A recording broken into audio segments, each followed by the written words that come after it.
गोरखपुर नाम का एक गांव हुआ करता था। उस गांव में ज्यादा लोग नहीं रहते थे। उस गांव में एक गर्भवती विधवा औरत रहती थी। उस औरत का नाम कमला था।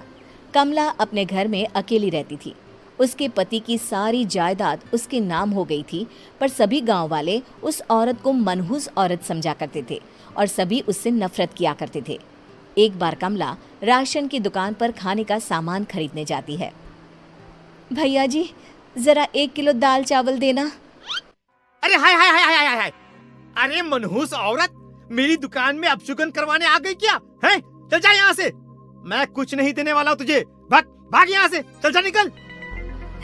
भैया जी, ऐसा मत कहिए, मैं गर्भवती हूँ, मुझे खाने की बहुत ज़रूरत है, मुझे खाना दे दीजिए।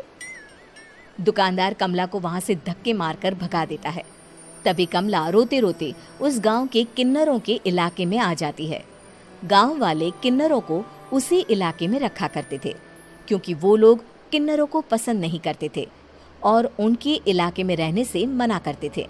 तो किन्नरों ने उसी गांव में अपना एक इलाका बना लिया था। जब किन्नर लोग देखते हैं कि एक गर्भवती महिला रोते रोते उनके इलाके में आ गई है, तो सारे किन्नर कमला के पास जाकर उसका हाल पूछने लगते हैं।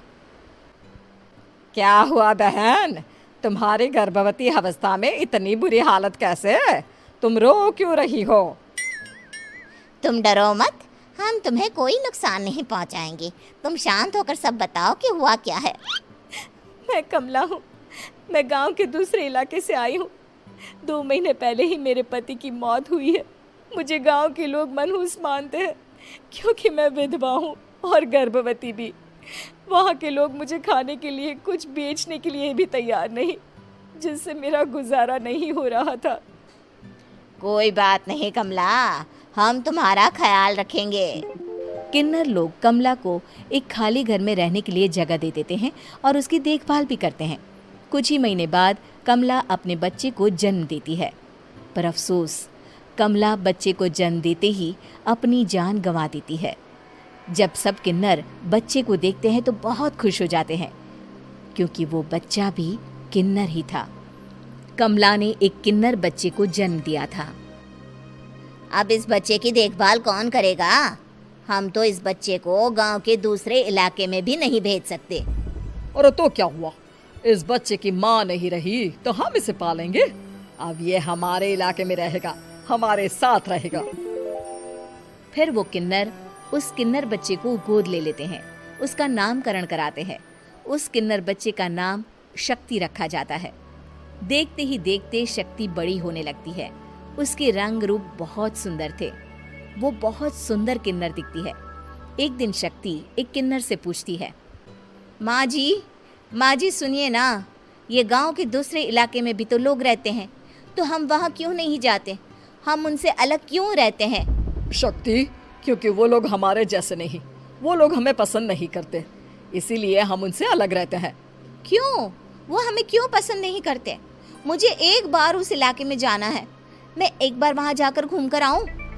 शक्ति, खबरदार, जो तू उस इलाके में कभी भी गई तो अपनी जान नहीं गंवाना चाहती तो उस इलाके में कभी कदम भी नहीं रखेगी, समझी?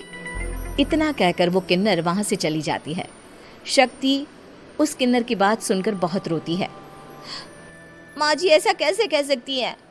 उन्होंने इतनी सी बात के लिए मुझे इतना डांटा। अब तो मैं उस इलाके में ज़रूर जाऊंगी। फिर एक दिन शक्ति गांव के दूसरे इलाके में चुपके से जाती है। ये लोग तो हमारे जैसे ही इंसान हैं, तो ये हमसे नफरत क्यों करते हैं?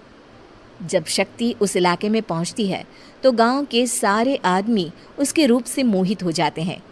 वो लोग ये अंदाज़ा नहीं लगा पाते कि वो किन्नर है।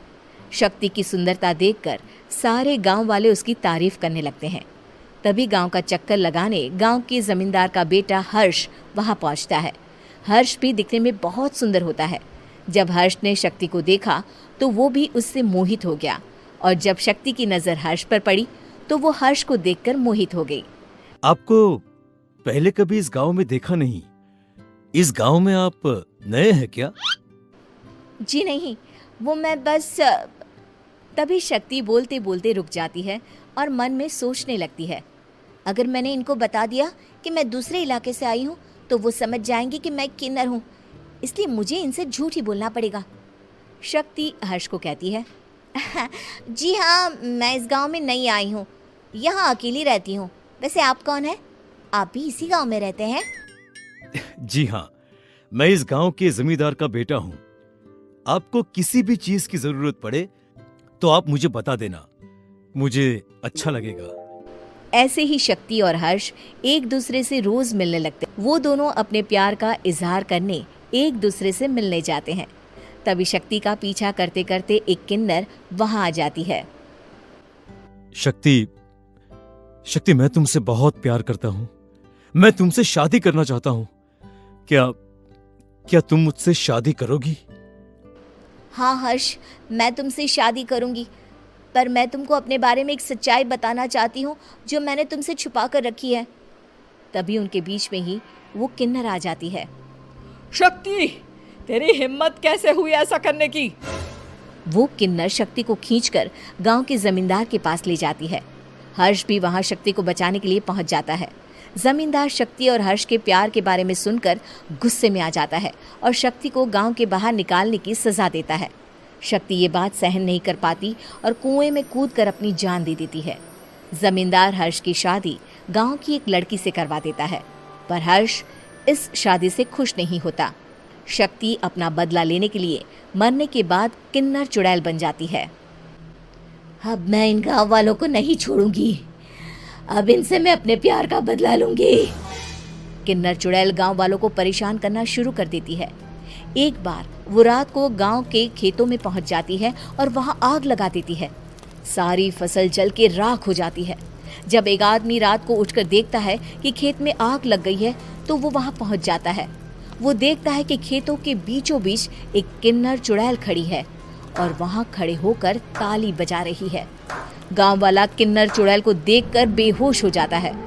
जब सुबह उस आदमी को होश आता है तो वो सीधा जमींदार के पास जाता है।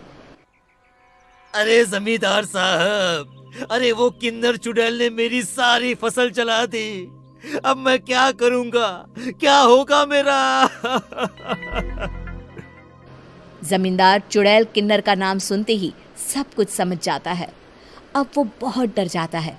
उसी रात को जब जमींदार डर के मारे अपने कमरे में सो नहीं पाता, तभी वहां अचानक से किन्नर चुड़ैल आ जाती है। किन्नर चुड़ैल जोर जोर से जमींदार के आगे खड़ी होकर हंसने लगती है और ताली बजाने लगती है। जमींदार उस डरावनी किन्नर चुड़ैल को देखकर बहुत डर जाता है। तूने मेरे साथ बहुत बुरा किया, अब मैं तुझे जान से मार दूंगी। नहीं नहीं नहीं नहीं नहीं, मुझे माफ कर दो, मुझे मत मारो। मैं कभी ऐसा दोबारा नहीं करूंगा।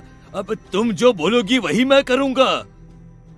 ठीक है, मैं चाहती हूँ कि किन्नर इलाका गांव के इलाके से जुड़े और गांव का कोई भी आदमी किन्नर समाज से द्वेष ना करे, उससे नफरत ना करे, नहीं तो मैं सारे गांव को मार दूंगी। और तुम गांव में एक नया कानून बनाओ कि अगर किसी ने भी किन्नर समाज को हानि पहुंचाने की कोशिश भी करी या इनसे भेदभाव करने की भी कोशिश करी तो उनको कड़ी से कड़ी सजा मिलेगी। हाँ हाँ हाँ हाँ, मैं ऐसा ही करूंगा। तुम जो बोलोगी वो मैं करूंगा, पर मुझे जाने दो प्लीज। तब वो किन्नर चुड़ैल वहां से चली जाती है। गांव का जमींदार किन्नर चुड़ैल का कहा मानते हुए दोनों इलाकों को एक कर देता है और नया कानून भी लागू कर देता है। तब से वहां किन्नर समाज और बाकी गांव वाले शांतिपूर्वक रहने लगते हैं।